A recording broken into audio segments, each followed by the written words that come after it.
bem-vindos a mais um Francamente, diretamente da Move 8 Produções. Tainá Franco na área com vocês aí pela próxima hora. Trazendo uma pessoa, gente, que tava ali, ó, assistindo os videozinhos do Francamente. Eu falei, o que essa pessoa aqui comentou aqui? Aí foi ver um puta de um artista. É isso, descobri um puta de um artista que mora aqui, né? A gente tá diretamente aqui de Jundiaí City, Jundiato. E aí a gente trocou umas mensagens e eu fui ver o trabalho do cara. O cara é grafiteiro, faz live paint. Chegou aqui com a peita do Bad Brains. Vocês entenderam? E aí eu falei, por que não chamá-lo? E ele se falou, por que não aceitar? E aceitou. Agora tá aqui com a gente. Vamos vasculhar sua vida hoje. Opa, muito obrigado. Bom, além do Bad Brains, que eu vi que, né, uma banda que eu também curto, você também curte Caveira. Demais, muita caveira. Muita caveira. Muita caveira. Que demais. Ratones comigo! Valeu. Pode chamar de Ratones, Pode, nome pode. artístico, a gente precisa falar nome científico, quer falar Até nome minha científico. mãe me chama assim. É? Já Não, se a mãe chama, já era. A partir do momento que a mãe chamou, Ratones. Virou segundo nome. Ou primeiro, eu acho. O primeiro talvez. nome. É isso. Pô, felizão de estar aqui. Já. Putz, por um acaso que eu acho que talvez não exista, encontrei seu vídeo ali, entrevistando meu compadre assim de bairro, né, de Pirituba, Leão, e achei demais o conteúdo, seu trabalho, fiquei felizão, e quando eu vi que era daqui eu falei, putz, preciso conhecer. Que legal, cara. Fazer uma troca aí de conversa. Cara, e o Elião não foi em podcast nenhum, eu não vi coisa recente do Elião, assim, eu vi que ele lançou Love Songs agora, sim. ele tá numa outra onda, né, Uhum. Após a RZO ali. Sim. Mas falei, tem imagens exclusivas do Elião nos anos de 2021, no caso, né? Muito legal. Então, eu morei ali em Pirituba, no auge do RZO, assim, encontrava com ele no supermercado, assim. É meio surreal, assim, porque os caras já estavam estourados, assim. E Pirituba sempre foi um celeiro de arte, assim. Sim. Pirituba tem um lugar chamado Casa de Nassau, que é o lugar que tinha os primeiros sons punks de São Paulo, assim, no começo dos anos 80. Então tem muito grafite, tem muita história, né? Fábricas de skate do tempo áureo dos anos 80 são ali em Pirituba. Eu tava vendo uma entrevista, acho que do João Gordo, não sei, falando aqueles anos 80 ali do Festival do Fim do Mundo, lá no Sesc e tal, e tinha uma galera que era da Zona Oeste, né, ali de São Paulo, sim. A galera punk, daí tinha meio separado por bairros, o Clemente era de um bairro, que era amiga do João, não sei o quê, e tinha uma divisão ali, né, e um movimento sim. Punk muito presente ali naquele começo dos anos 80, né. Sim, então, eu cresci no bairro do Clemente. Então as minhas primeiras referências de punk, assim, foi justamente andando pelo bairro ali, que eu morava no bairro do Limão, que é junto com a Vila Carolina. Ele então, é da Carolina, não é? É, que é a extinta Carolina Punk, uma das gangues mais antigas do punk de São Paulo. Então eu sempre vi ali Carolina Punk, mas eu era muito pequeno, não entendia ainda, né? O que significava. O que era, aí eu vi as caveiras, eu gostava, né, do visual. E aí depois que eu fui morar em Pirituba, aí comecei a andar com uma galera que lá tinha o punk terror. Porque tinham várias facções, assim, né? Pode que tipo aquele filme Warriors, né? Que é cada um guerreiros, eu lembro da versão dublada, do cara batendo os vidrinhos aqui no dedo. Que tinha essa onda em São Paulo, né? Desse movimento punk nascendo ali no ABC, florescendo em vários lugares e formando as gangues e se encontrando ali na São Bento, né? Que é o... eu peguei tudo isso. Caralho, Ratones, que privilégio. Eu peguei tudo isso. Eu falo que eu tenho sorte, sim, porque o que aconteceu? No meio ali dos anos 80, eu era adolescente. Então, assim, foi uma explosão de todas as coisas ao mesmo tempo. Rap, punk, hardcore, grafite, foi tudo de uma vez, assim. Minha cabeça explodiu, assim, como da maioria da galera que viveu naquela época ali e tal. E eu comecei no movimento punk. Que quando eu fui morar em Pirituba, eu tinha 12 anos, 11 mais ou menos. Eu comecei a conciliar e eu já ouvia rock desde pequeno. E aí eu vi que tinha a ver. Depois que eu fui começar a andar de skate. Porque o lance punk no Brasil, ele surge ali num contexto, mas estava acontecendo muita coisa na Inglaterra, né? Sim, a Inglaterra é o berço, ou os Estados Unidos é o berço. Sim. Mas a questão punk no Brasil veio com questões políticas também, anos 80, a gente não pode esquecer que ainda a gente estava naquele período dos generais no poder, Total. né? Tinha todo um contexto ali da polícia, Sim. Bater na galera, né? Os caras quando eu vejo entrevista, eles falam, a gente era boy, mesmo o Mano Brown, eles eram tudo office boy ali no centro de São Paulo, né? E se encontrava e não tinha acesso a disco, a molecada hoje tem uma facilidade. Não, foda, hoje tá shopping center, né? Tá A gente era, assim, garimpeiro de arte. Garimpeiro de arte, porque era muito difícil ter acesso a tudo, né? Então era o revista, o jornal, alguém que viajou, trouxe um disco, era tudo assim. Então o movimento punk era bem politizado assim no começo dos anos 80, né? A época que eu peguei ali 83, 84. E aí eu vivia entre os dois mundos ali na São Bento, porque eu gostava do break e o punk tava ali junto assim. Porque é importante lembrar disso, né? Eles dividiam o espaço. Sim. Até tem um dos primeiros CDs disco de rap, gravações de rap, o Nazi do Ira, que apoiou o Taíde. Foi o Taíde e o DJ U, não lembro qual foi ou a coletânea. O Nazi que organizou a coletânea, era o Hip Hop Cultura de Rua. Exato. Foi ele que organizou. Você olha pro Nazi lá no Ira, você não fala nada. Ainda com o apelido de Nazi, né? Nazi. Foi um que deu ali Sim. um rolê com a galera, né? E a galera do rap também, com a galera do punk, tinha dores em comuns, né? Na verdade só muda o ritmo, mas o protesto é o mesmo, né? É o mesmo. A luta pela segregação social, né? A distância que a gente tem, racismo, opressão do Estado, né? Tudo isso, né? Então é a mesma ideia, mudava o ritmo. Por isso que se conversavam ali. Sim. Os punks estavam ali e os rappers aqui, tudo beleza. Cara, e se pensar que nessa época também, nesse período, e no centro de São Paulo, tinha o movimento, não era um movimento óbvio, né? Mas a realidade da rua tinha puta, tinha travesti, todo aquele contexto também de quando as travestis começaram a injetar silicone no rosto, tal. Tem até a história do Fofão da Augusta, tal, mas todo mundo convivendo naquele centro de São Paulo. Sim. Todo mundo, vários segmentos com as suas dores, com as suas lutas, tomando borrachada da polícia. Exato. E naquele centro de São Paulo ali, acontecendo tudo isso, né? Sim, ali é um celeiro incrível de cultura, assim, eu aprendi na rua, né? Cultura através da rua.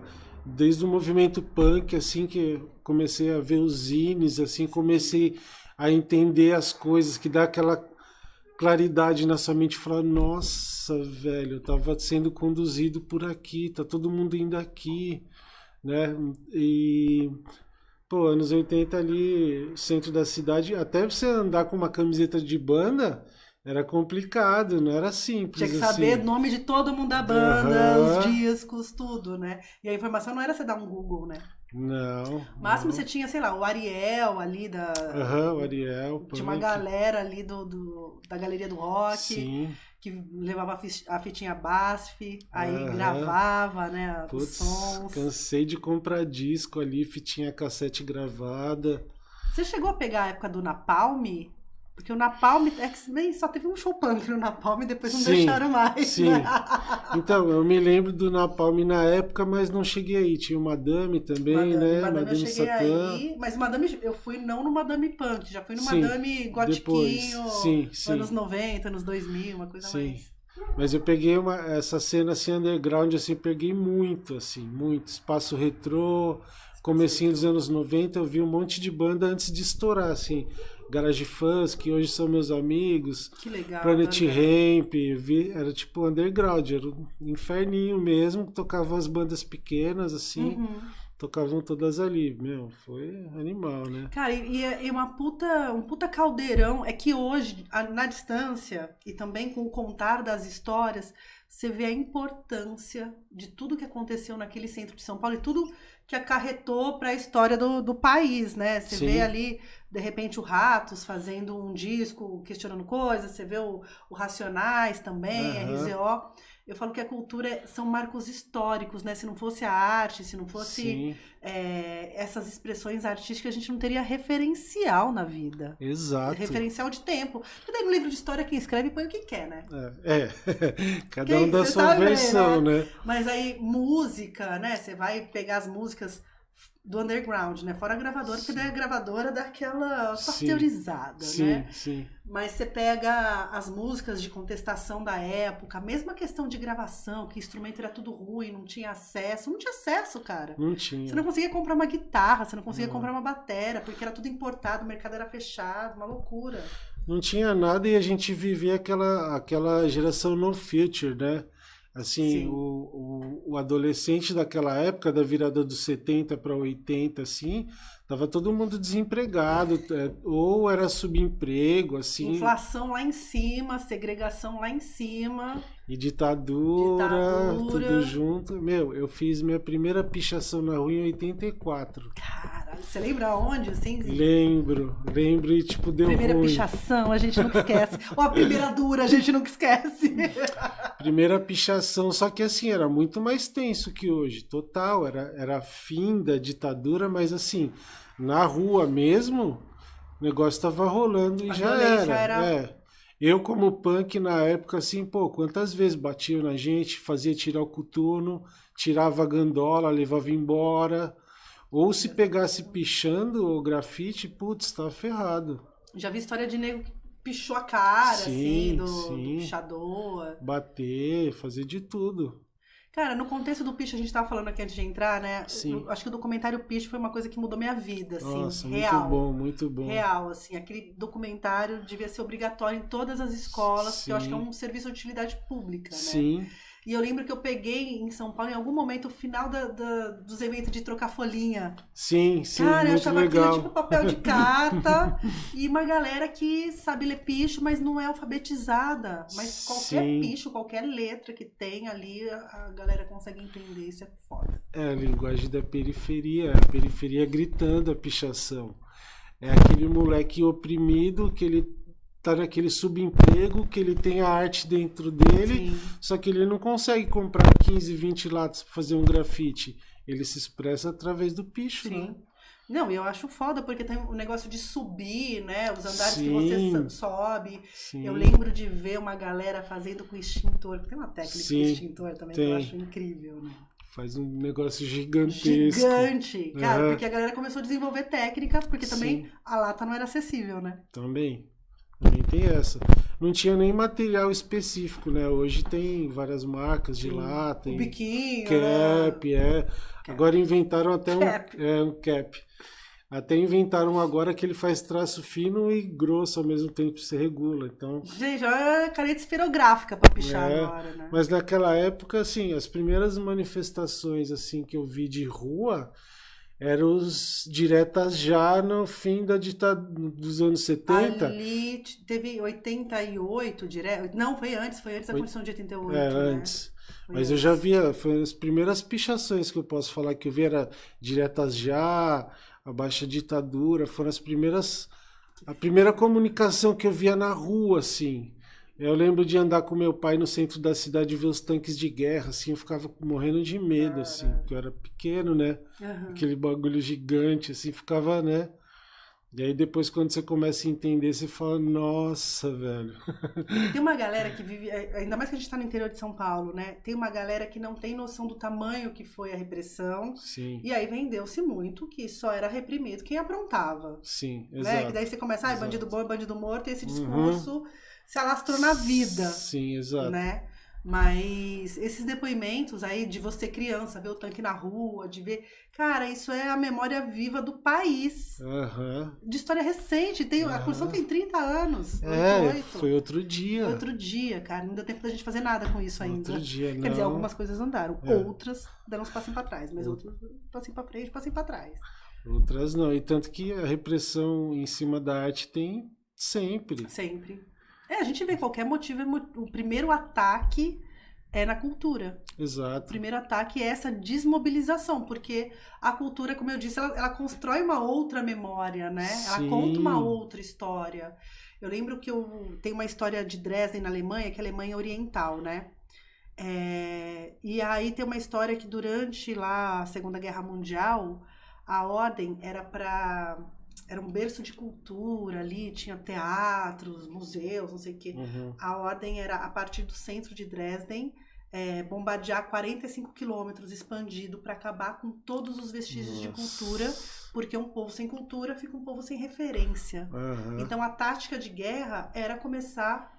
É que hoje a gente tem internet, a destruição de cultura ela começa de outras formas, né? Sim. Mas na Segunda Guerra Mundial era bombardear esses espaços. E os caras bombardearam todos os teatros, todas as bibliotecas, todos os espaços de arte e cultura.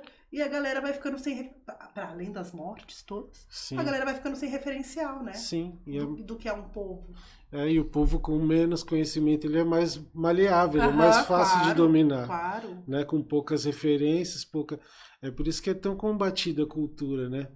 Em especial cultura de rua, né? O Nossa. punk, o hip hop, que tem todas as linguagens dentro. Uhum. Como o samba já foi. Samba já foi. E hoje o funk também é uma coisa, né? Não é que não é bom, é porque é coisa que preto periférico faz. Exatamente. Então tem esse racismo também, esse recorte racial dentro da cultura, né? Totalmente. Esse recorte aí, e ele é muito visível, né? Sim.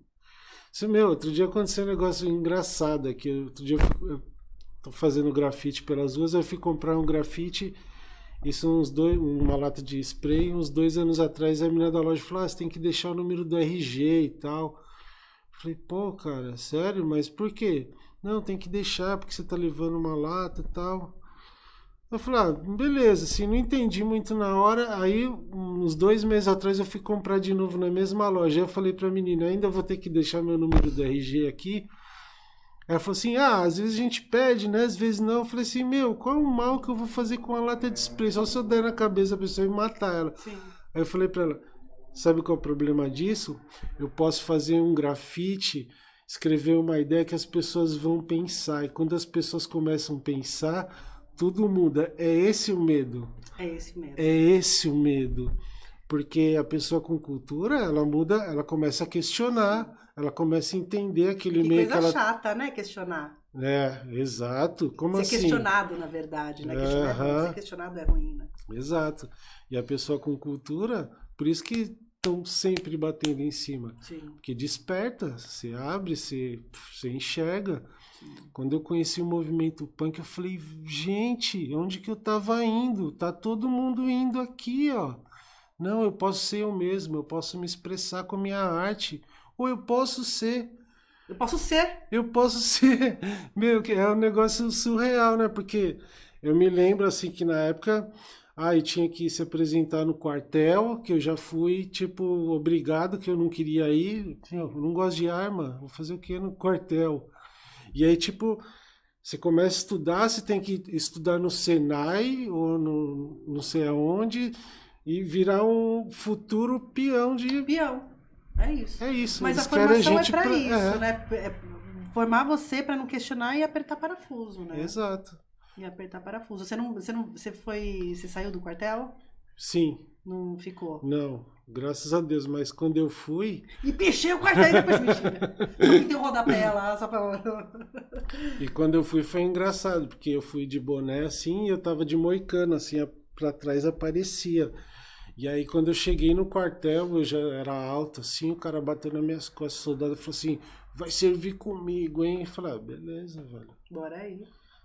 Aí depois fui dispensado, falei, na próxima, amigão. Excesso de contingente. Fica aí que eu já volto, né? Você tava falando do seu primeiro picho, que deu ruim esse primeiro Sim, picho seu. Você sim. lembra que ano que foi, quando você tinha? O que você pichou? Então, foi em 84, e aí quando eu comecei a andar de skate, me apelidaram de ratão, porque eu aprendia muito rápido assim as manobras. Pô, ratão, já acertou de novo e ficou isso. E aí eu inventei umas letras e tal, e escrevi um ratão assim num bar, numa esquina de casa, assim. E aí minha tia morava do lado e todo mundo sentiu aquele cheiro, saiu, assim, eu me escondi e tal, e depois descobriram que era eu. Você tal. pichou, claro, seu apelido, deixou lá uma digital, né? Mas aí como que foi? Você rodou? Rodou em casa? Rodou? Não, rodei em casa, né? Moleque, né? 11, 12 anos. Moleque de tudo, né? Pô, foi sujar lá a casa, aquela ideia, Mas né? você não teve que ir lá limpar? Não, tem não, né? não, Tem uma galera que roda e tem que ir lá Sim, pintar, sim. né? Não rolou isso. Não. Você falou que teve esse momento do movimento punk, né? Eu Sim. lembro que quando eu comecei a conhecer mais o hardcore, andei muito tempo com uma galera de skate daqui de Jundiaí, e assim, a sarjeta do Bar do Bilé, por exemplo, que é um bar que tinha aqui que as bandas tocavam, foi onde eu tive o empréstimo dos melhores livros que eu li na minha vida, foi onde eu tive noção de política. Sim. Vamos ler sobre anarquismo, vamos entender o que é isso, vamos entender o que é aquilo. Aham. Até para compreender as reivindicações, assim, Sim. das letras e tal, né? Fora essa questão de eu posso ser eu, o que te pegou, assim, dentro de conhecimento mesmo, né? Tinha essa coisa de... Porque era zine. O zine vinha com texto, vinha Sim. com uma letra de uma música, outra. O que te pegava, assim, dentro do movimento? O que me pegava foi esse despertar, assim. Isso para mim foi o que mais pegou, assim, de saber que eu podia pensar, que eu podia ser, que eu podia agir. Tinha uma música do Cólera que falava gritar, pra gente gritar, né? E a gente seguia num caminho que sempre falava que não pode. Você tem que seguir aqui, obedeça. Como assim? Tanto que a palavra arte já é relacionada... tá fazendo o quê? Tá fazendo arte. Essa criança aí é arteira, né? Que é uma criança que é pronta, que é indomável. Exato. E aí eu me vi assim, nos amigos da rua, todos iam estudar no mesmo lugar, todos iam trabalhar no mesmo lugar, todo mundo ia trabalhar no banco, assim, e eu não queria aquilo. Eu já andava de skate, eu falava, eu não posso seguir essa vida. Você era bom de skate? Então, eu nunca fui um fora da curva, eu me diverti. Eu me diverti. Eu sou um pouco melhor na arte. Mas eu sou skatista, né? Skate é um lifestyle, né? Eu ando de skate até hoje. Quando eu lembro uma época, eu até falei isso com um amigo que também é de skate recentemente, eu lembro que quando eu ia na pista com os meus amigos e tal, então eu ouvia, sei lá, Bad Brains, ouvia Body Count, ouvia uma série de coisas, Suicidal, nossa, eu amo Suicidal, enfim. E aí veio uma geração, anos 90, com Charlie Brown Jr. Sim. E assim, eu tinha um ódio de Charlie Brown, e depois de muito tempo eu fui entender, sabe, assim? Sim.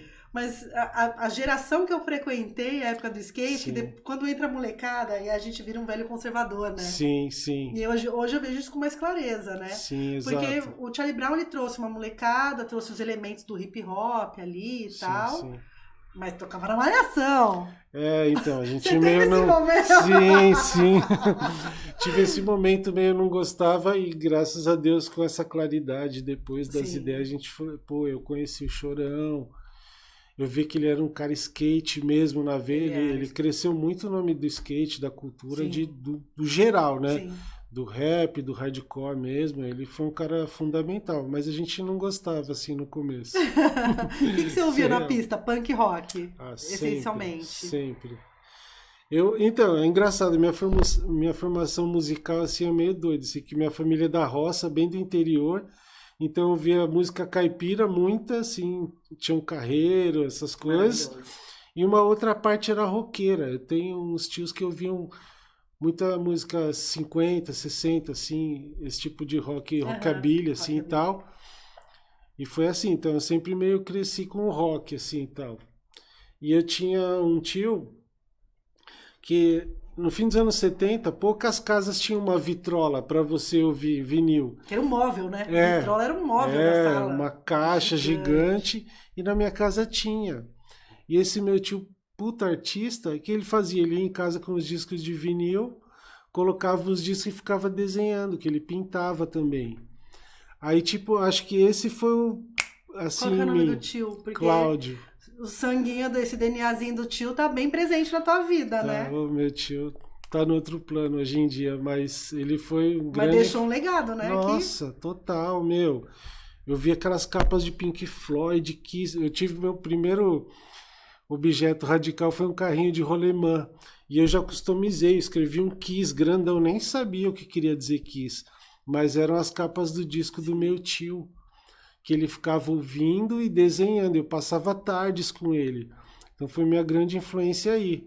E aí fui ouvindo. Mas sim, quando você é punk mesmo, dos anos 80, você ouve punk, você vê outra coisa, você não é. Tá Então, fora. então, por exemplo, eu odiava música clássica. Que isso, né?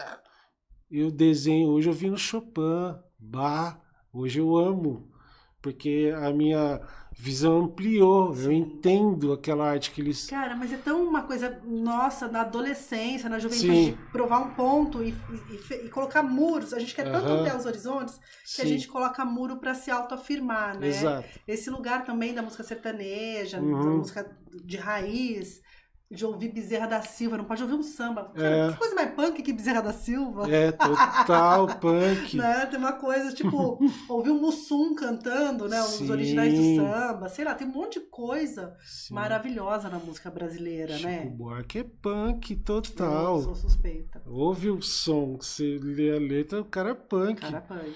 E é isso, né? Tem um monte de artista que as pessoas, assim, que gostam de rock não, né, não estão longe, mas se você colocar uma bateria, uma guitarra, um baixo, 3 Aham. notinhas ali, você transforma num hardcore, num punk rock Virou rapidão. hardcore, é. Uma letra violenta, né? Sim. Meu Guri, por exemplo, puta letra foda. Aham. Você falou dele, lembrei da Elza Sim. cantando Meu Guri. Mano, que Sim. letra dói aquela letra. Dá Aham. muito bem pra fazer um punk com aquilo. Dá Que fácil. um monte de gente vai se encontrar ali. Dá fácil. E aí eu sou muito musical, assim, eu acordo ouvindo música e vou dormir ouvindo música. Eu sou músico o dia inteiro. Coisa nova você escuta, assim? Você tem uma dificuldade nas orelhas? Putz, eu tenho um pouco. Vou ser sincero. Mas é porque não me despertou, não Sim. tenho preconceito. Eu não sou aquele cara que, na minha época que era bom. Eu não acredito Aham. nisso, porque a molecada é foda, assim, Sim. né? Que nem agora, por exemplo. Então eu vejo muita referência de tudo. Aqui eu tô vendo referência de tudo. E o meu filho gosta de anime. Ele me apresentou um anime esses dias que abriu minha cabeça no meio, assim, pá! E é uma coisa nova, que né, a molecada Aham. adolescente eles adoram, né? Sim. E eu fiquei olhando o desenho, a sombra, as cores que eles usam, amei.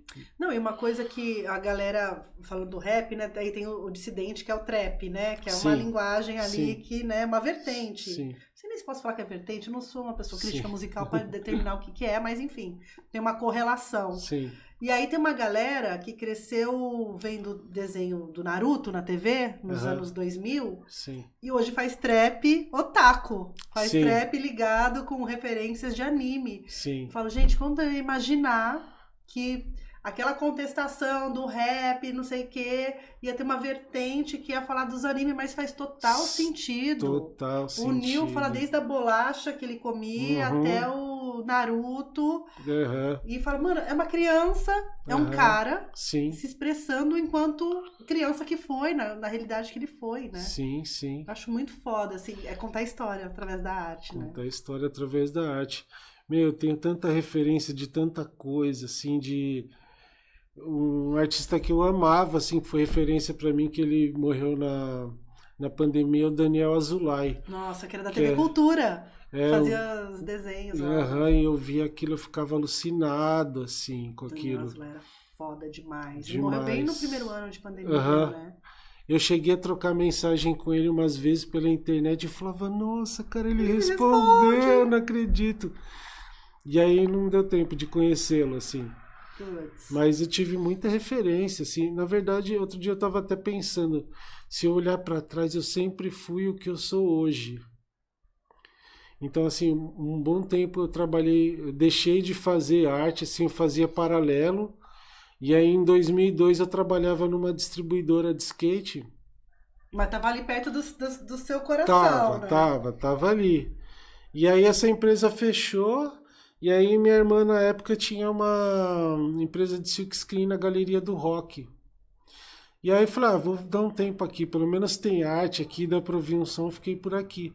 E aí eu conheci um cara que tinha uma marca de skate, ele falou, você não quer fazer uns desenhos pra mim? Tá, ouvi falar que você faz, eu falei, sei lá, nem tava pensando muito nisso.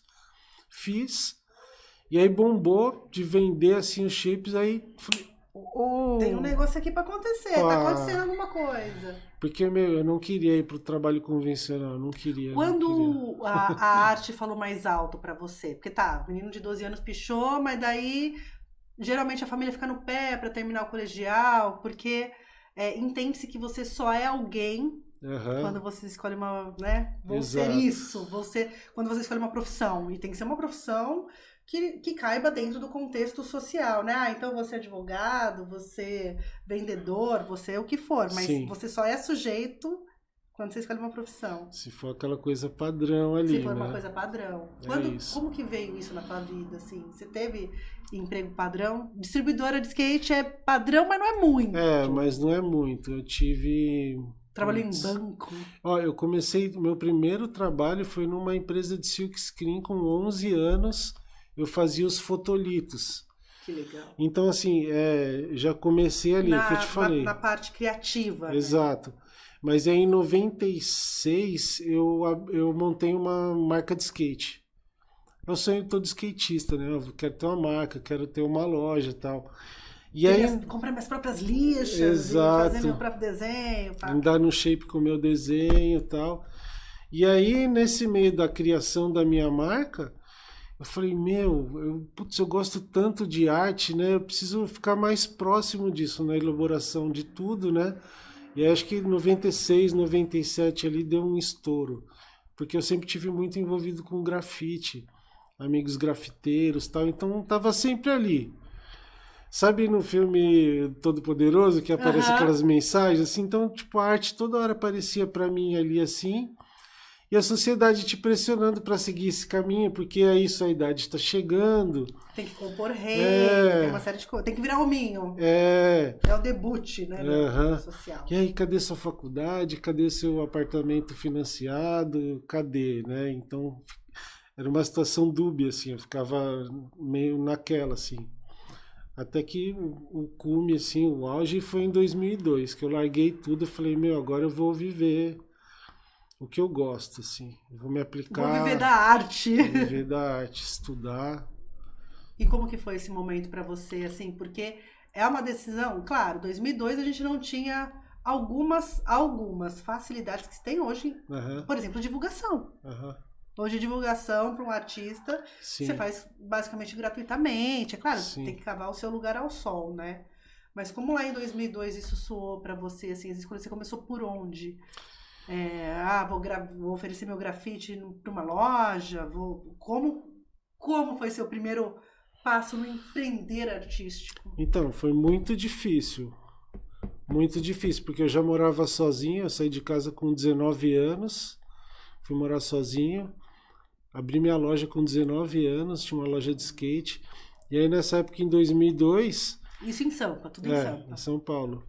E aí como eu já tinha esse trabalho que me dava um salário fixo e tal, então eu já morava sozinho, tinha aluguel e tal.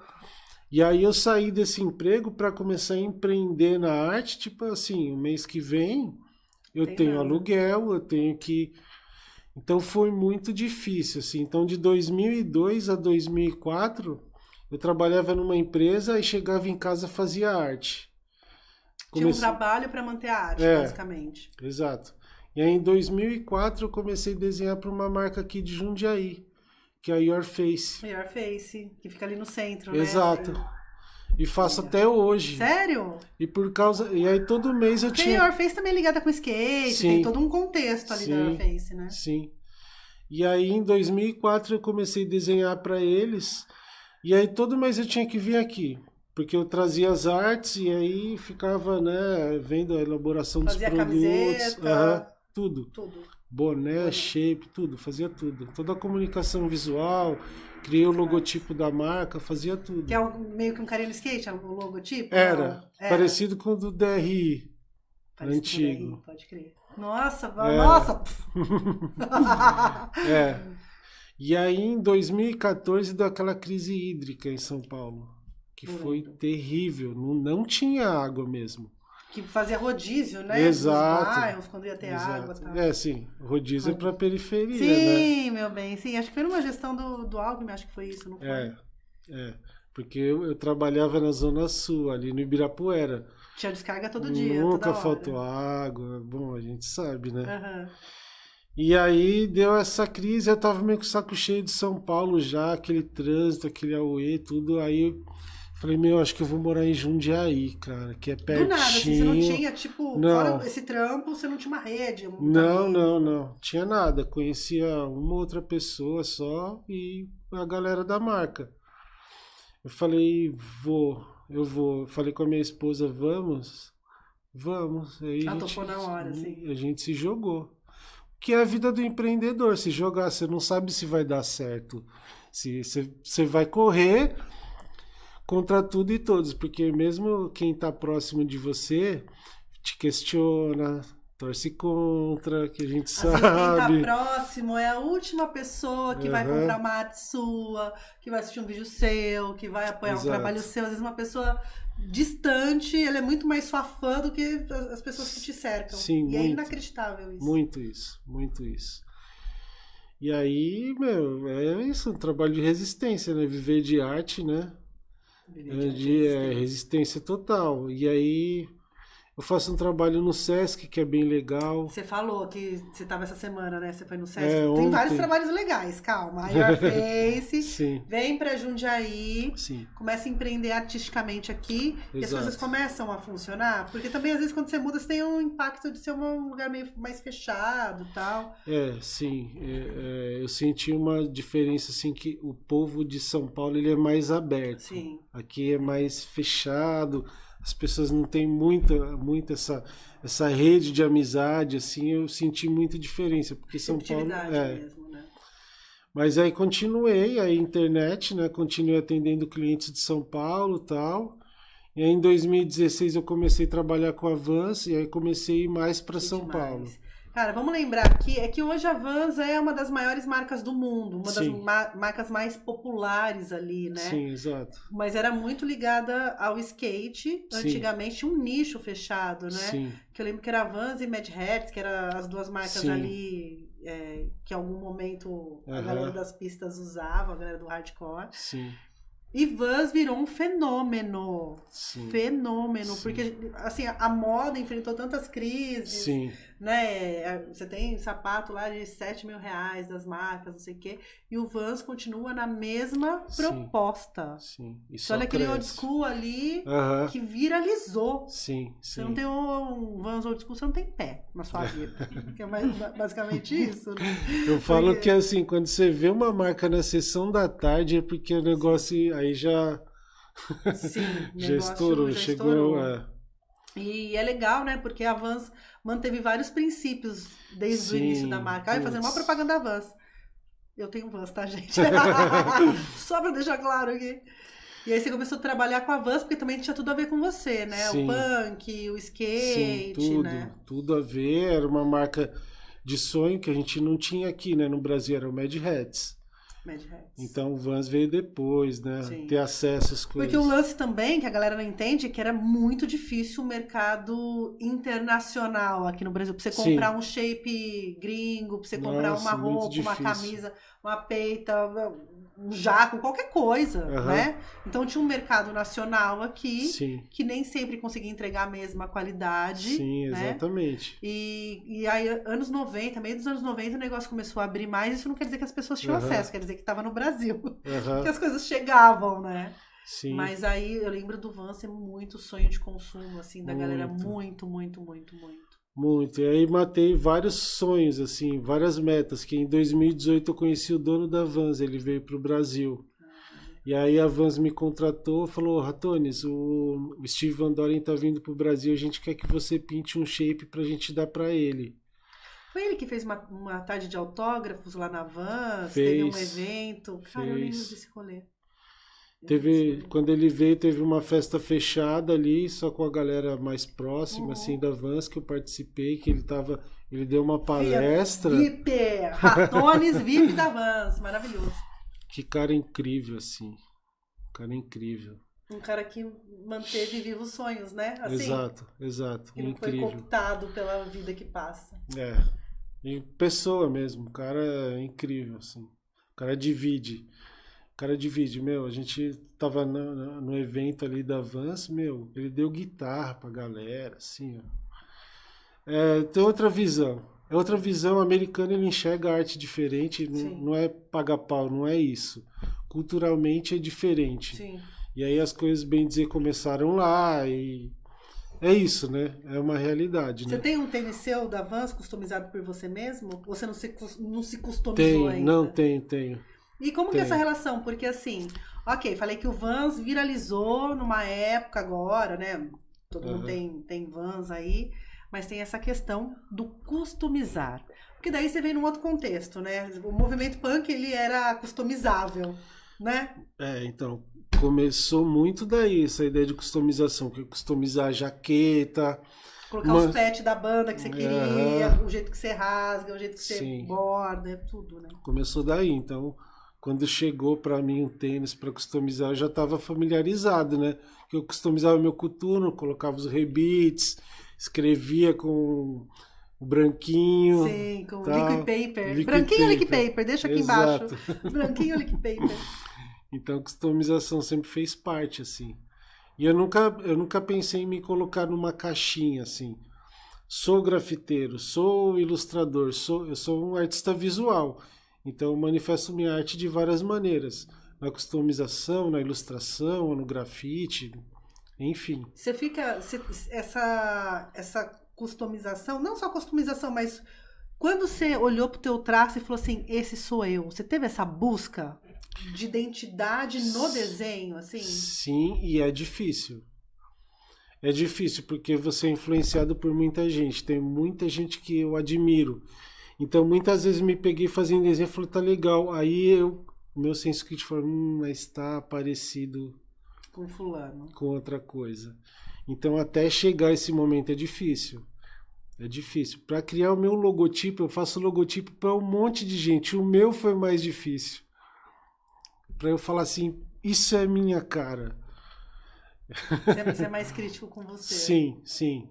Eu não sou mais perfeccionista. Esse é um fardo que eu deixei pra trás, assim. Porque às vezes eu pintava alguma coisa, eu falava, não. Aí hoje eu penso, é pintado à mão, não é máquina. Cara, isso é um negócio que era digital, de inteligência artificial, voltar para esse negócio do pintar, eu vou chamar de defeito, mas não é, né? Do traço ali, de ter uma digital em cima do traço. Ela é tão valorosa, porque hoje qualquer um... você entra lá na inteligência artificial, tem uma lá que faz foto, do jeito que você quiser. Faz um muro grafitado, não sei o quê. Tipo, o robô te entrega. Sim. E o artesanal? E esse negócio do escultor, o negócio da tinta que fica digital ali em cima da linha que você... É muita coisa, é muita entrega do artista, é o tempo, é o sentimento, é várias coisas que estão ali, referências. Porque a arte é sobre tudo que você comeu, tudo que você viu, tudo que você ouviu, tudo que você sentiu. Sim. É um conjunto. O ser humano é um conjunto de coisas. Exato. Eu sempre falo que a criatividade é uma caixa que você tem cheia de coisas. Aí você vai lá e pega assim, algumas coisas e vai bebendo daquela fonte, né? Então... As minhas influências foram muito ricas, assim, do skate, da música, né? Então, que maravilhoso. Me deu uma bagagem, assim, animal, assim. E a bagagem de rua, né? Porque conforme o tempo passa, isso é uma coisa que eu tenho percebido, em especial porque eu dirijo bastante. Quem tá dirigindo tá atento ao trânsito, né?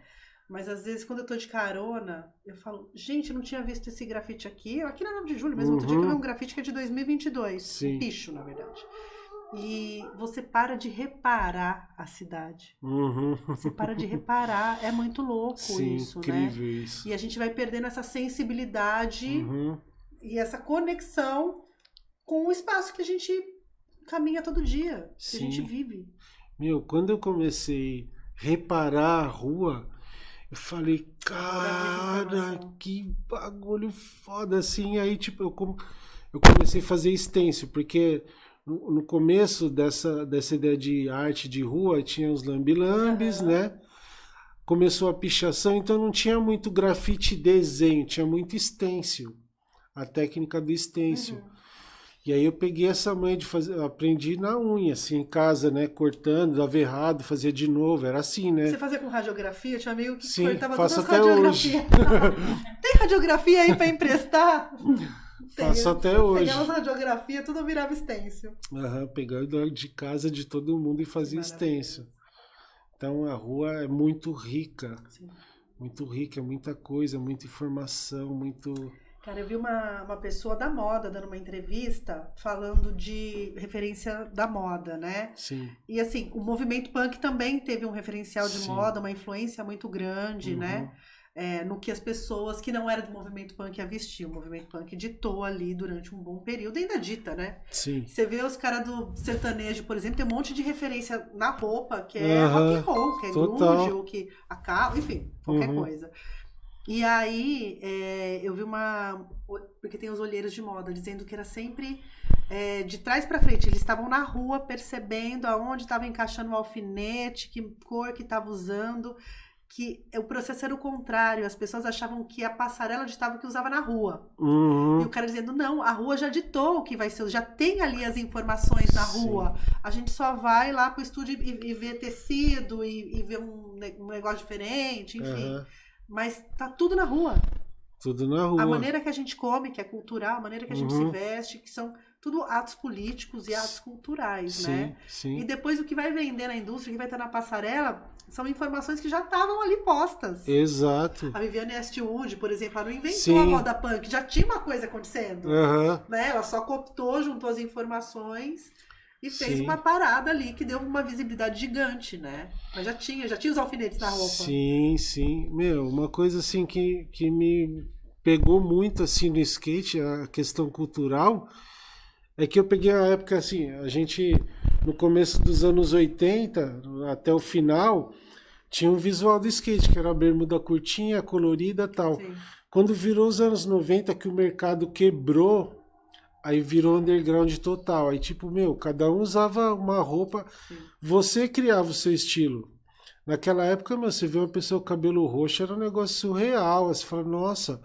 Ou se não, o cara fechar o braço de tatuagem, a gente usava o termo, era rasgar o RG, né? Rasgou o RG. Agora a molecada, 12 anos, fazendo tatu na cara. Uma loucura. Só que veio uma galera antes abrindo esse caminho para que você pudesse ter uma vida normalmente e ter tatuado, né? Exato. Pô, a gente usava calça gigante, um tênis de cada cor, umas coisas surreal, um puta relógio colorido gigante. Era o G-Shock? Não, era o... Não, SWAT. SWAT. Eu tenho um SWATzinho ainda de caveira. Eu tenho um também de caveira. Então, você vê, o skate, ele, até hoje, ele dita a tendência de tudo. Você pode pegar um Fashion Week da vida, você vai ver referência de skate. Se você pegar a vestimenta da galera do surf, é skate, o tênis, a bermuda, tudo parece. Então, essa coisa me pegou muito, assim. De tudo, né? Desse olhar completo em torno do que é o skater. De olhar a rua. De olhar a rua. Quantas vezes aconteceu de eu estar andando com um amigo que não é skatista e fala assim, meu, que você tanto olha ali, eu tô olhando uma rampinha que tem um corrimão que se eu tivesse com skate ia dar uma manobra ali. Então essa visão periférica de que quando você tem a arte assim, você enxerga outro mundo. Sim. Você enxerga outro mundo. Sim. Hoje eu tava falando quando eu fiz um carnezinho pra comprar um videocassete nos anos 90, porque era tudo caro, e videocassete é um negócio que colocava uma fita, e aí você via na televisão um videozinho. Eu pirateava, o crime tá prescrito, mas muito, na galeria eu encontrava bastante, meus amigos skatistas, eu comprava. Fita pirata. De vídeo de surf, vídeo de skate e de bike, de Oi Pastrana, eu tinha uma coleção, que era onde tinha o som. Sim. Era onde eu ia buscar referência porque não tocava na rádio, não tinha internet. Aonde você busca? Eu lembro que eram essas três fitas, assim, que vendia junto com a revista Surf, fitinha, assim, que os meus amigos gravavam, e eu ficava assistindo muito surf, muito skate, muita bike, e olhando as bandas. Sim. Porque tem uma puta curadoria de bandas, em especial bandas mais punk e tal, rock and roll. E era meu rolê, era ficar a ficha técnica, anotava, e aí eu saía nos amigos. Vocês conhecem essa banda aqui? Alguém sabe? Alguém tem uma fita BASF com esse som aqui pra eu copiar? Exato. Era muito louco, assim, essa busca de referências mesmo, né? Sim, eu lembro de tá acabando o vídeo de skate, começa a subir o nome das bandas e dá pausa. Anota e aí vai atrás. Era um garimpo real, assim, real. Hoje você pensa uma coisa e põe aqui, ouve e já era. Mas meu, eu lembrei de uma coisa esses dias, que a gente comprava o disco pela capa. Às vezes não conhecia a banda, mas falava, putz, acho que isso aqui deve ser hardcore, meu. Ó, as imagens, né? Tipo, o tipo de imagem a gente comprava sem ouvir, às vezes. E você tinha que amar o disco, porque pagava caro. Muito e assim, caro. não era uma coisa descartável, não gostei, não vou ouvir. Não. Você tinha que ficar, porque o disco era um por ano, o lançamento, né, das bandas e tal, na época de gravadora, e a importância artística das capas, Ratones. Nossa, isso demais. era uma coisa muito foda. Você falou aqui do Pink Floyd e tal, os discos progressivos, eles tinham elementos escondidos. Eu lembro de um disco do Supertramp também, que eu ficava investigando quais eram as informações. Sim. O Geiger também fez os discos do Emerson Lake Palmer, né? Sim. Que foi o que fez o... ele desenhou um dos bichão lá, que luta com o Schwarzenegger. Predador? Foi o Predador que ele desenhou? Que é do Geiger ou não? Eu acredito que sim. Que eu lembro que tinha uma coisa assim no desenho do cara também, uma coisa meio caveira, meio bicho, meio futurista. Capa de disco foi uma referência total de tudo, assim. Uma coisa que eu adoro, que é colagem, que a gente viu o quadro ali. Capa de disco punk era puro colagem. Foto dos caras, assim, do som e um monte de coisa. Era isso. Meu, foi grande referência pra mim. Capa de disco foi... É um negócio que eu sinto falta. Assim, toda banda que eu venho aqui, eu venho nessa, né? Porque... Vai sair vinil? Nossa, vai sair vinil, vai ter... Porque assim, a gente perdeu essa arte. Porque a fotinha que coloca no Spotify é nada. Eu quase nem escuto Spotify, eu vou mais no YouTube. Porque eu sou a pessoa velha que vou no YouTube pra ouvir música. Eu não fico lá no Spotify, que ainda não é uma coisa que faz parte do meu dia a dia, né? E no carro eu tenho CD, tá com CD ali e escuto da música 1 até a última música. Mas eu sinto falta desse negócio, tipo, de olhar o rainho amarelo e saber... Bad Brains. De olhar um único elemento que você olha o triângulo com um arco-íris ali passando. Pink Floyd. Tem uns elementos que você vai olhar pro resto da tua vida, vai te referenciar um som, vai te referenciar uma banda, ou vai te referenciar um artista. Sim, eu tenho muita referência da época da psicodelia, assim, eu amo Jimi Hendrix. E eu já tenho, dentro da minha arte tem a psicodelia, assim, de tão a referência por causa das cores, dos elementos. Nossa, quanta arte eu fiz ouvindo Jimi Hendrix, assim, imaginando o cara tocando na época e desenhando, pintando, né? Não, com as referências, com as condições que tinha na época para tocar, né? Exato. Porque hoje ele é muito maior do que ele foi quando ele estava vivo, por exemplo, Sem né? dúvida. Hoje a obra dele é uma coisa absurda, né? Tudo bem, ele era grande na época, mas hoje a importância dele, né? Ela chega, né? Ela chega pra gente, assim. Esse é um ponto crucial, assim, que eu acho da arte, das pessoas serem valorizadas depois da morte. Que é o estigma de todo artista. Outro dia eu estava vendo até uma matéria, assim, falando de uma exposição no MASP da Tarsila do Amaral, e aí o curador falou, não, porque essas obras estavam na Bélgica, e você vê uma fila quilométrica. Quando ela estava viva, como que era isso daí, né? Sim. Sabe? Então, assim, esperar o cara morrer para falar, pô, o cara é bom, o cara fez isso ou aquilo. Mas é que é tudo voltando lá atrás, a gente vai fazer essa transição. Então, eu lembro que, pô, eu sempre amei arte. A aula de educação artística era a melhor na grade da semana. E era curtinho, que acabava assim, eu já, não, mas já tem que guardar. Eu terminar aqui, me deixa aqui, nesse trânsito. Então, sempre foi assim. E tem um negócio na escola, eu já quero que você entre puxando pro Sesc também, que você foi dar aula. Sim. Quando a gente é criança, a gente é estimulado a desenhar. Ah, não, faz um desenho aqui, toca papel, toca caneta, toca... Chega uma idade que a gente é veementemente proibido. Sim, tiram. Na grade não tem mais educação artística, você não pode mais experimentar com guache, fazer aquelas folhinhas que você pinta de um lado, dobra, que é um negócio de terapia, aquilo, um negócio de psicológico ali, mas a gente faz quando a gente é criança, mistura cor, experimenta. Em algum momento do nosso crescimento, a criatividade e o exercício da criatividade nos é cerceado. Sim. Né? Então, eu, por exemplo, eu não tenho talento nenhum, não sei cantar, não sei pintar, não sei dançar, não toco nenhum instrumento. E eu lembro muito de ter a haste, tinta, giz de cera, derrete o giz de cera, tudo na mão. E de repente, ainda que eu não tenha talento nenhum, isso é, tipo, não tem mais em casa um lápis de cor. O que aconteceu com essa casa, gente? Exato. O que aconteceu com essa casa que não tem uma caixa de lápis de cor? Aí volta quando, sei lá, vai tendo outras crianças na casa. Mas tem um momento que isso... não. Depois que você começa a crescer, aí você é treinado para ser um bom funcionário, para ter uma carreira bacana, para ter uma estabilidade para você comprar seu imóvel, sei lá. Sim. Mas eles tiram, né? E essas coisas são importantes, tá tudo bem, vai lá, compra sua casa e de boa. Trabalha, de boa. Mas é isso, quando chegava a gente em casa, colocavam música, né, no móvel. Sim. Ai, dança!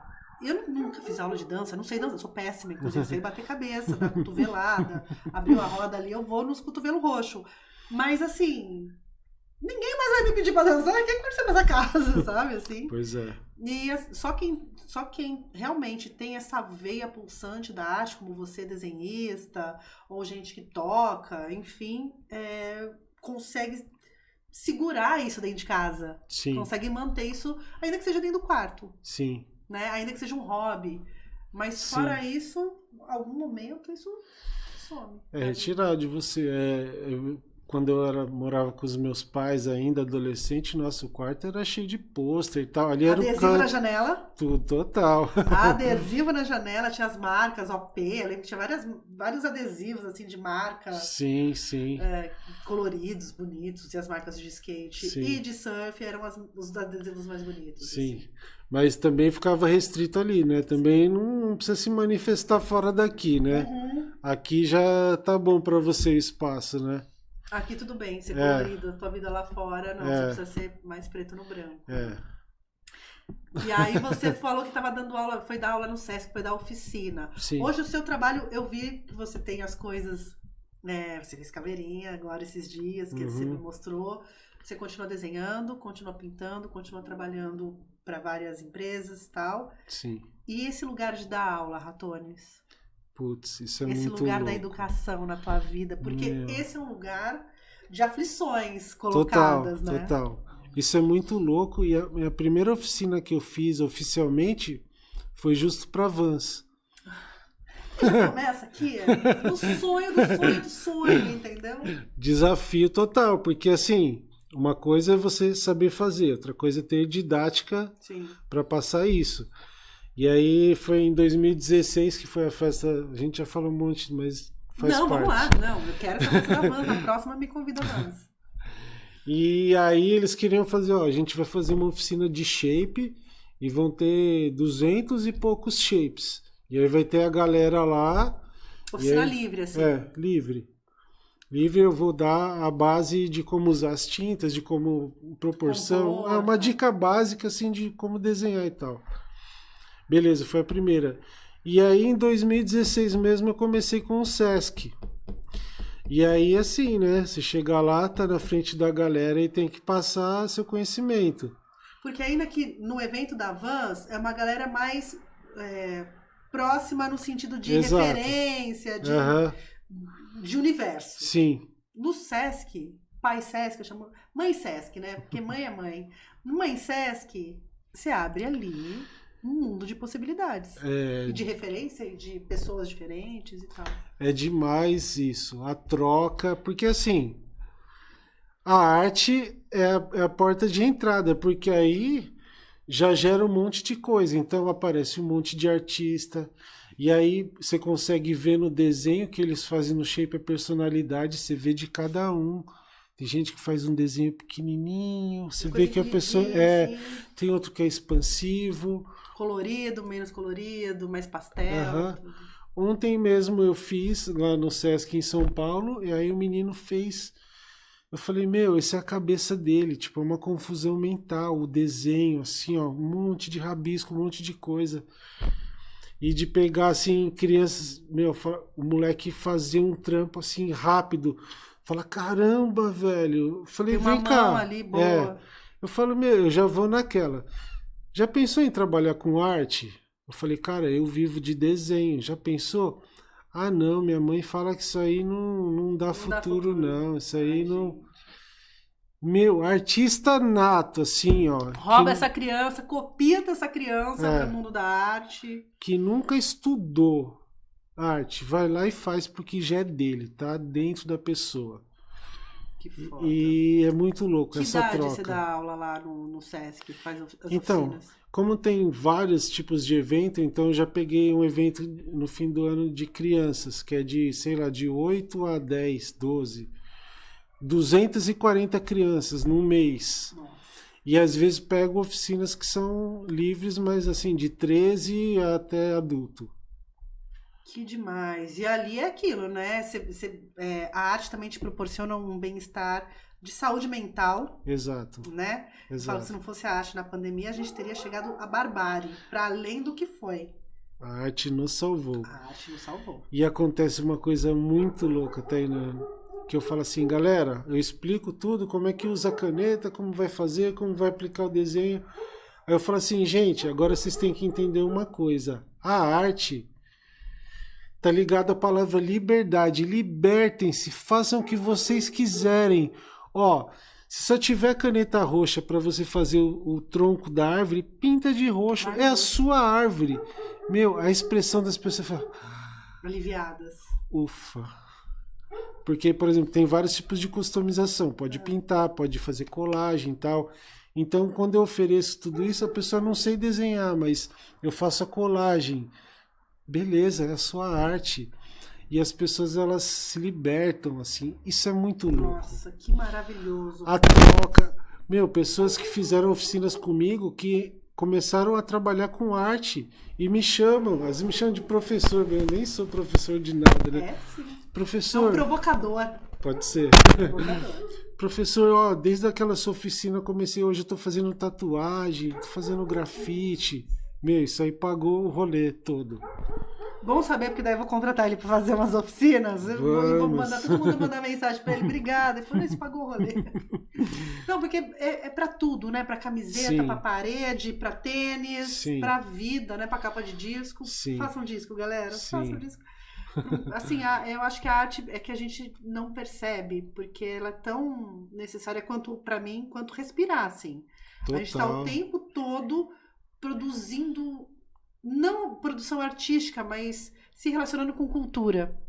Uma coisa que a gente lê, um filme que a gente vê, uma série, um boneco, um desenho, né? Então a gente não percebe como isso nos permeia. E vou te falar uma coisa, mesmo quem não gosta da arte, que recrimina, ela gosta. Sim. Porque ela vai gostar de um cantor ali, sim. Né? Um tipo de roupa, uma sim, camiseta. Tudo. Ela tenta cercear a arte, mas ela gosta. Porque mesmo quando a gente pega ali dentro de igrejas, por exemplo, Sim. tem um monte de gente que não gosta de música secular, mas gosta das músicas da igreja. E isso é uma expressão artística. Sim. Independentemente do conteúdo estar relacionado com o mundo secular, enfim, mas ali existe uma atividade, né? Dentro da Igreja Católica tem as obras sacras. Sim. Né? Aquilo é arte, né? Capela Sistina. Uhum. Capela Sistina não é arte, gente, não, é isso. Imagina, não né? Não é arte. Meu, quantos Michael Jackson, James Brown, Lauryn Hill cresceram cantando em igreja. Sim. Isso é um grande papel social das igrejas, que acho que eu não gosto de falar, não quero falar de religião, não quero nem entrar nesse ponto. Sim. Mas num país como o Brasil, que a gente estava falando aqui, né? Cada esquina tem uma biqueira e na outra esquina a igreja. A importância de, principalmente em lugares periféricos, ter uma igreja, seja lá de que religião for, que possibilitam o acesso a instrumentos musicais pra galera. Exato. Então a banda da igreja já formou muita Exato. gente, né? Eu sou contra essa comercialização da fé, Sim, né? sim. Mas aí cada um vende o que tem pra vender. No caso, minha alma já foi, gente. Tô feito com isso pra vocês.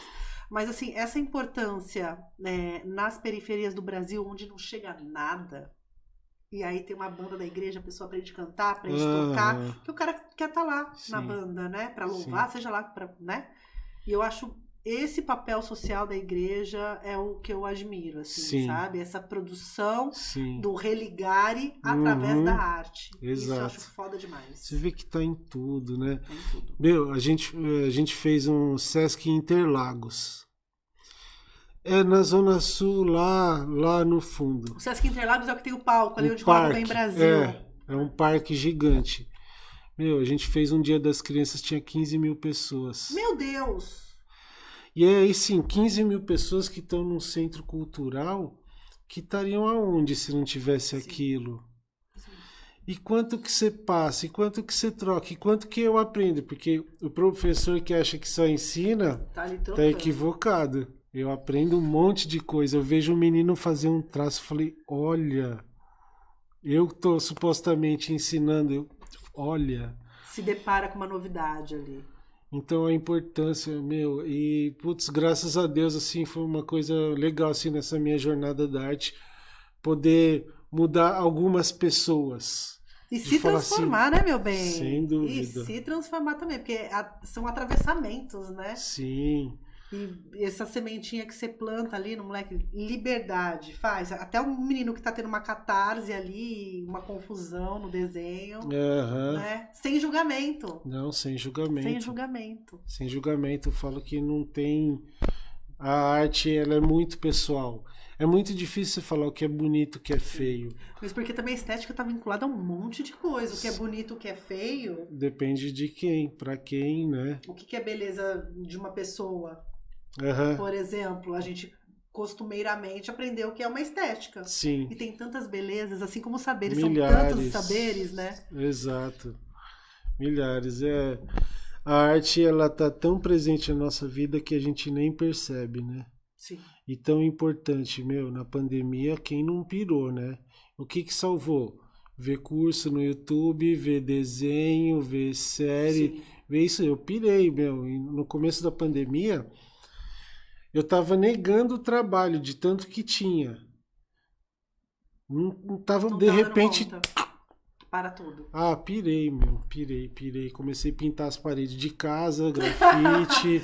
Eu vou pichar minha própria eu casa. vou- A mulher que segura a onda dela. Eu preciso fazer alguma coisa, fazer grafite, andar de skate na garagem de casa. Você ainda anda de Ando, skate? ando. Muito bem. Ando. Não sei quando eu vou parar. Não para, que isso. Tem coisas que é pra vida toda. É isso, skate é lifestyle, né? Eu Lifestyle. vivo, É isso. preciso disso. Viu, você nunca quis ter banda? Porque você tava lá tão envolvido Já tive. Chegamos no momento que a pessoa teve uma banda. Porque é uma questão de identidade também ter uma banda. Já tive. Uma época que eu morei no interior, onde minha mãe mora, e aí eu tinha... Meu, muito louco. Fui morar numa cidade de 80 mil pessoas em Aonde? Mococa, Mococa. 93. Que assim, você falou de colonialismo, né, bicho? Pesado. É. E aí eu cheguei na cidade pra morar e eu que abri uma loja de skate e eu comecei a falar, mas cadê os caras que andam de skate aqui? Ah, tem o primo do fulano e não sei o que andava. Eu falei, não, velho, vamos agitar isso daí. Em 3 meses tinha um mini ramp na cidade que a gente fez. Vamos agitar isso daí. Aí comecei, tipo, fazer um agito cultural, assim. Falei, mas e aí, vocês estão ouvindo o quê?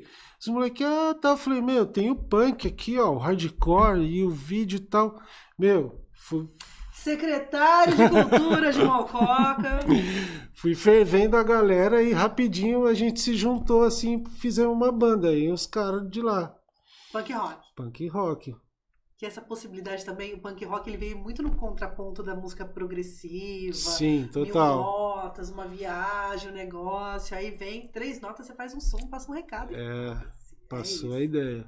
A sua ideia. E aí tive a banda lá por um tempo, aí depois eu voltei para São Paulo, né? E aí não descontinuei. Você chegou a gravar fitinha, alguma coisa? Gravava fitinha, no primeiro assim, gradiente, né? Exato.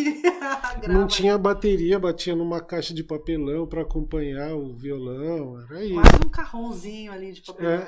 Exatamente, quase um carrão. Que demais, cara. E é isso. Tava olhando aqui e falei, vou perguntar se ele teve banda. Eu sei que a gente tá falando de artes.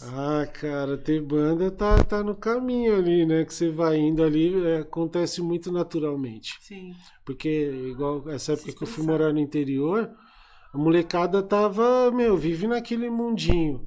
E aí vem um de fora, aí interior tem essa coisa, o cara veio de São Paulo, é diferente. Mas não era nada, né? Só era o que eu era, assim, simplesmente. Mas era diferente porque você vem com outras referências, né? Sim. E causa aquela estranheza, o modo de se vestir, de se colocar, o que tá escutando. Tá rolando Tião Carreiro e Pardinho, mas tá rolando ali um punk rock também, né? E aí foi muito louco, porque aí, com o tempo, aí veio pista de skate, e aí... Meteu uma mini ramp, hein? Mini ramp, aí... A galera de lá da cidade começou a ter outras bandas punk, assim, eles criaram um circuito, assim, aí todo ano tinha um festival que era lá, que vinha todas as bandas do interior. Que demais! Muito louco. Tem uma banda de death metal fodida, assim, do Brasil, que é de lá.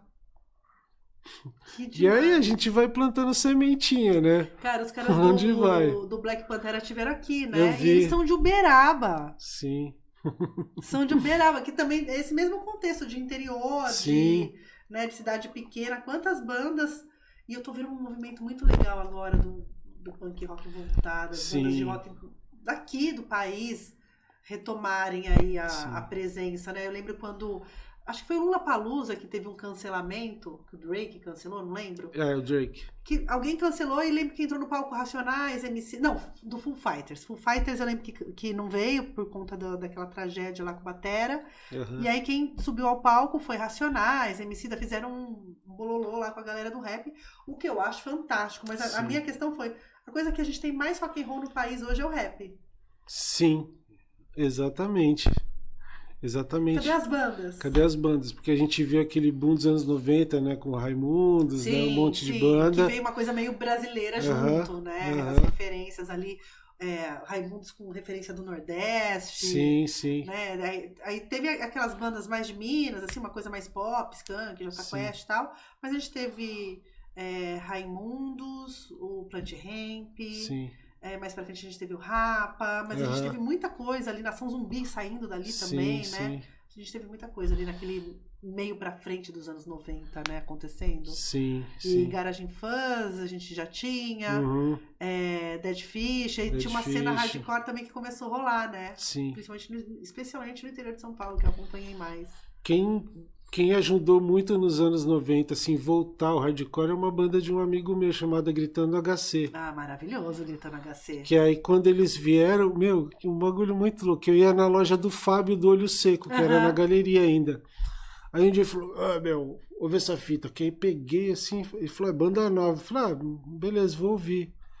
E aí eu ouvi e falei, nossa, velho, voltei nos anos 80, esses moleque aqui. Aí um dia eu tô saindo da galeria... O cara vendendo fita assim, falou, tô vendendo umas fitinhas e tal. Eu fiquei olhando e falei, essa banda aqui é boa. O cara, é mesmo? O cara da banda, o vocalista, o Donald, primeiro vocalista. Falei, falei, mano, que coisa maluca, assim.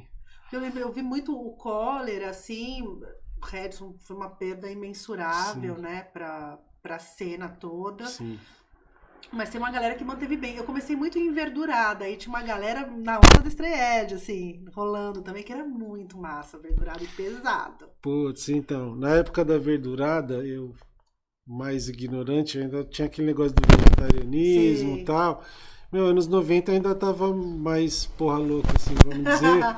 Aí, tipo, era meio, que esse negócio de Estreed e tal, hoje eu sou vegetariano, né? Eu sou vegetariano também. E eu entendo totalmente o contexto daquilo. E é isso, a gente precisa se reciclar, né? Aquele negócio de, eu sou assim, putz. A gente pode ser esquece. Outra coisa. A gente exato. é livre pra escolher o que a gente pode ser, né? Exato. Se você puder escolher o que você pode ser, gente, que você pode, escolhe ser um pouquinho melhor. pouquinho mais assim, Pouquinho. empático, né? Sim, mais Ampliar o olhar pro abrangente. mundo, mais receptivo a mudanças e diferenças. Exato, e precisamos mudar, né? Estamos aqui Sim. para mudar, né? Porque é muito fácil amar o que a gente entende como da gente, né? Sim. E o diferente. E o diferente. Ai, Em todos os sentidos, né? Porque às vezes você fala assim, eu sou sem preconceito, tal, eu gosto de tudo.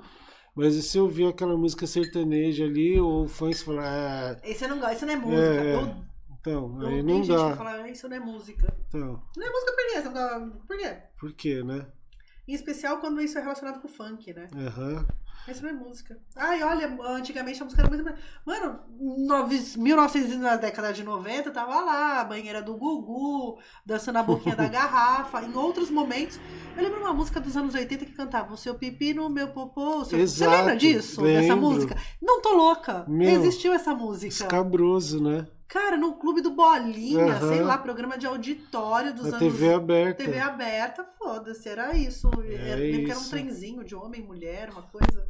Sinistra, Mano, né? sinistro. Assim, né? Na cara, né? Na cara. E a galera reclamando do funk, que antigamente era muito melhor. Gente, antigamente aonde, né? É. Era muito melhor. Mas a gente sabe também o que é essa Sim, repressão sim, funk, né? Sim, sim. É um Querer recorte diminuir, racial ali. lógico. E tem o papo, né, da galera que tá vencendo. A favela não venceu, gente. Algumas pessoas estão vencendo, mas Aham. enquanto a gente tiver esse contexto aí, né? Não, A sociedade não venceu. Mas o recorte do funk tem muito a ver com isso, assim, também. Com esse Sim. recorte racial, isso não pode. Mesma coisa da liberação da questão da maconha também, que tem esse recorte racista. Sim, sim. Enfim, a gente tem algumas feridinhas aí abertas ao longo do caminho que talvez a gente não veja isso se resolvendo. Pois é. Porém, através da arte, quem sabe não plante, né, sementinhas para as pessoas se questionarem mesmo, Sim, né? sim. E Viu? O que você trouxe? Quero ver. Presentes para você. Eu tô aqui de olho, ó. Ele já foi lá na paredinha, colocou adesivo. Olha que papel fino, que eu mesmo que fiz em casa. Olha! Essa embalagem. Dá pra ver? Dá. Gente, ele tem o próprio carimbo. Tenho. Que demais! Deixa eu tirar daqui para... Eu ia falar pra me derrubar água. O que eu fiz? Derrubei água. Olha só. Quase. Quase, pronto. Bem criança, sabe? Fazendo embalagem. Falo, quero abrir isso aqui. Quero abrir a embalagem. Ano passado fiz uma exposição aqui. Aqui em Jundiaí. Aonde você fez? Na Kecolab. Ah, na Kecolab. Pode crer. Que ali é um espaço maravilhoso, Bem legal, assim. ali. Aliás, galera da Kecolab, cola aí pra gente trocar uma ideia. Porque assim, tem algumas iniciativas bem legais. Kecolab, tem um outro aqui que é do... Eles customizam roupa. Nossa, fugiu o nome dele, não é Guilherme? Caralho, fugiu o nome dele. Mas um aqui em cima, perto do Senac, que ele também fez galeria, fez uma galeria de arte, teve grafite ali. Teve. Onde teve a exposição do Insane, eu acho. É, lá mesmo. Lá mesmo. Galeria. Esqueci. Ai, putz, esqueci o Fugiu. nome. Desculpa, Brasil. Mas eu fui lá na. Gente, olha o que vai, assim, agregar no cenário do Francamente. Porque, assim, a gente gosta de colocar artistas nessas paredes aqui pra vocês, toda vez que vem uma entrevista aqui, ficar olhando e perguntar quem será que fez. Temos aqui um Ratones oficial com dedicação. Gente, skatezinho. Deixa eu colocar aqui. Dá pra ver? Eu amei. Sim? Ratones, eu amei. Influências da psicodelia aí, né? Um Psicodelia. pouco de tudo. Hendrix curtiu. Que lindo, cara. Obrigada Tem mais demais. Ai, eu cheio de presente. Eu não tenho nada, aceito uma água. Isso tem as coisas do Francamente pra dar pras pessoas. Só tem o porta-copo. Ó. Ai, me conta disso. Me conta. Então, a ZMZ é uma marca de mesa assim, que tem uma ideia totalmente diferente das outras, que pensa assim, só em produto, em design e tal. Então a ZMZ tem essa ideia da arte, né, da referência. E a gente está colocando, agora está saindo dia 22 agora, o lançamento da minha collab com as MZ lá no Beco do Batman, em São Paulo. Que demais. Que dia? Dia 22? Dia 22 de julho agora, a partir das 13, o nosso evento de lançamento da collab Ratones e MZ. Mandou muito, Ratones! E é legal isso, porque a empresa ela tá visualizando a arte, sabe? Não é só produto, né? Não é só mais uma meia. Olha que legal. Ela pode ser uma meia. E é uma referência dos anos 90, um Total, tênis de cada cor. Um tênis de cada cor, eu amei. Cara, e amarelo e preto é uma combinação muito foda. Legal, pra né? vida. E total da abelha, né? O logo é uma abelhinha, né? Aqui. Amarelo e preto. Olha na bolsa. Deu pra ver? Melhor eu mostrar a minha. E quando chegar a minha de caveira, eu vou te dar uma, tá? Mentira, porque não, tem eu uma vou de comprar, caveira. né? Mentira, ele chegou aqui. Nossa, não sei, aleatório, né? Fui falar de meia com você hoje. Na hora que você chegou, eu falei, ganhei uma meia de caveira, a gente tá falando de caveira, Pois falei é. da meia. Pois Demais. é. E uns adesivos. Os adesivos todos do Ratones, tudo meu, gente. Que massa esse povo aqui. Eu adoro tentáculos. Esse Ai, é que o meu lindo. cartão. É que agora eu vou ficar com a luva até o final do programa. Que lindo. Nossa. Referências, né? Total. Referências, Total. meu bem. Mas legal, né? Eu Que demais. Eu sempre desenho personagens do mar e eu tenho medo do mar. É uma loucura isso, né? Eu tenho fascínio por tubarão e morro de medo. do Mas você mar. entra no mar, molha o pezinho. Ah, então. Tem muitas vezes eu vou nem piso na água, assim. Sério? É. Eu não sei nadar, mas eu sou enxerida, vou lá, molho o pé, porque assim, se eu for, não, né, dar uma salgadinha ali no pezinho, mas também não me arrisco não, porque eu não sei nadar.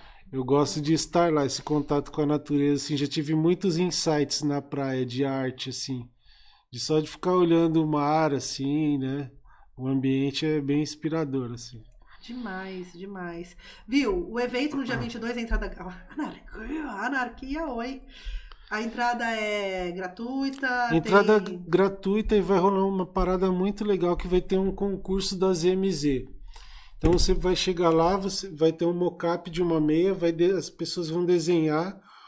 O que foi escolhido o vencedor vai ter uma meia produzida com a própria arte. Cadê meu talento agora que eu não tenho? Cadê pai e mãe que não me deixaram um lastrinho de talento nessa vida? Deixou vários. Não, imagina. Eu vou te dar o cartão francamente, que a única coisa que eu tenho pra te oferecer nesse momento tá aqui. Imagina. É uma fita cassete. Oh, pronto. Amei. Você pega o QR Code que você vai ver seu próprio vídeo. Muito bom. É porta-copo e Amei. cartão. Gente, Ratones, cara, demais de conhecer. Vamos ser amigos pra sempre? Vamos. Fechou. Que demais. Obrigada mesmo. Muito bom te conhecer. Agora você vai fazer parte do Francamente Eternamente, não só pelo vídeo, mas também pela arte, que logo vai agregar aqui a nossa parede. Será pintada essa parede, gente. E aí a gente vai colocar, vou mandar enquadrar aqui, a gente já vai trazer Ratones eternamente para Movie 8 pro Francamente. Eu que agradeço o espaço, legal demais. A coisa que mais chamou quando eu comecei a ver seus vídeos é essa abertura de espaço. E tem muita gente boa, não tô falando de mim, tô falando de muita gente, de você, muitos artistas que não tem espaço. Então o podcast, o YouTube hoje, ele dá essa abertura para as pessoas. Contar suas histórias, né? E aí eu vejo, tem muitos podcasts legais que acontece. Eles começam a crescer, aí chega uma hora só vai artista da Globo.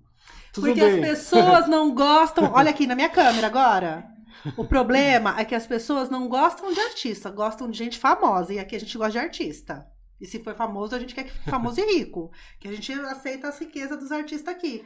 Mas é isso, tem muita gente que tá ali preocupada em render views. E aqui eu quero boas histórias de gente incrível contando suas histórias. Que eu acho que tá tudo bem, mas assim... Sim.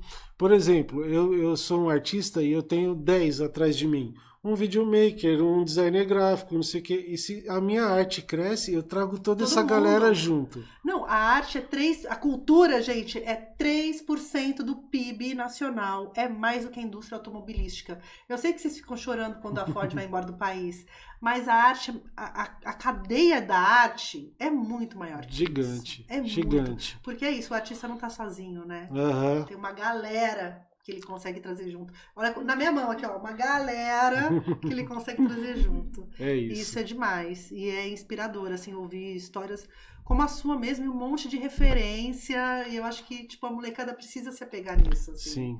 De referência, de buscar, de beber da fonte, sabe? É importantíssimo. E o seu programa tem muita importância, porque vai servir de referência. Você vai servir de Todo referência, mundo. Tua história Todo é mundo. referência. Demais. Agradeço demais. Obrigado quem está acompanhando, quem vai ver depois no YouTube. E é isso, arte para todos. Arte para todos. @Ratones Arte. Com temudo.